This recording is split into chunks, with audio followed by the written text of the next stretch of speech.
All right, back to school is not just about gathering all your supplies and picking out the outfits.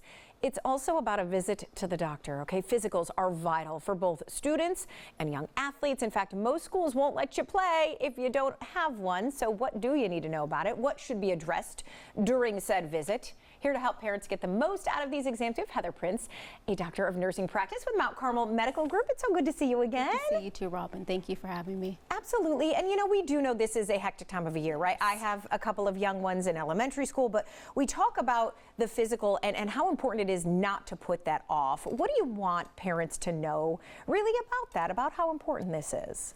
We talk about the physical, emotional, and if you have any concerns or questions, it's a great time to come in and address those things. Okay, and then so what goes into that annual wellness exam? What are you going through? So we're taking a look at ears, nose, throat. We're listening to their heart, their lungs, their belly. We're talking about sleep, exercise, diet, friends, social skills. We go over all of those things. And I think all of those things, sometimes we don't put that in the same category maybe as being school ready, as I mentioned, right?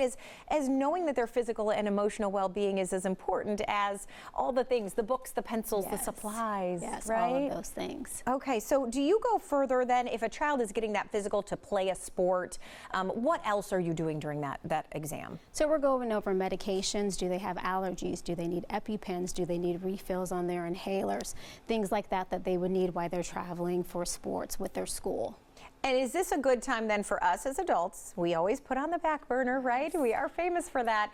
Is this a good time to kind of take stake of our own health? Yes. I think if you're able to kind of combine them together too, you're showing that mom and dad is going to get their physicals, sometimes bringing your kids with you so that way they can kind of see what's going to happen at the visit too, and then making sure that your health is in the forefront as well as your children's health. Yeah, taking down that barrier, I think, yes. right? And kind of just having an open conversation. And I feel like even when we're talking about a doctor's visit, letting your kid ask you questions is probably a great step. Yes, yes. Yeah.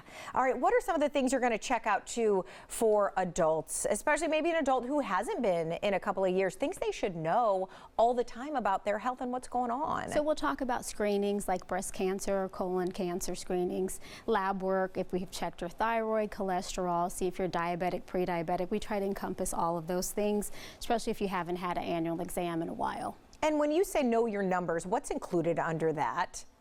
Like that category, when you say know your numbers, right? You're screening for what, like blood pressure and all the basic correct. information. Yes. Heart rate, respirations, things like that, yes. That people should know. Should know. Okay, and so I mentioned we all know life is busy.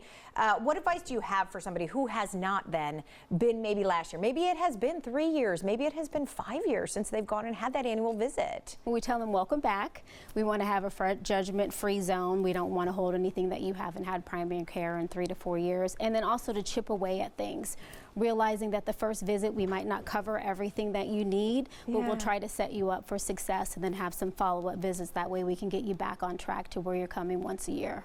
What if people don't have a primary care provider? How should they do that? What are some things maybe they should ask when they're trying to make a match with somebody? So I think it's really great now that you have options that you can go online and you can see the reviews, you can see their education, their background, Facebook, Instagram, things like that. They're always talking about, I have a great provider, this is who I would recommend that you go to, and do your own research as well.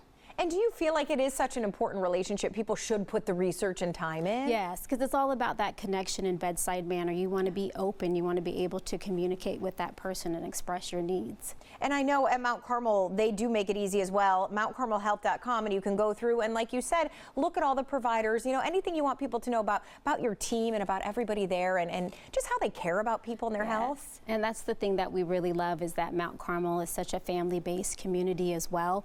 And you want that feeling when you come into the office that we're spending that time with you. You're not feeling rushed, that we are having the one-on-one conversations about your concerns and issues. Yeah, absolutely. And just finding someone you match with, I think, and for your children as well. Finding someone that listens and hears you when you have a concern is vital in your health journey. So MountCarmelHealth.com is the place to go. Thank you so much for being here. Thank you so much, Robin.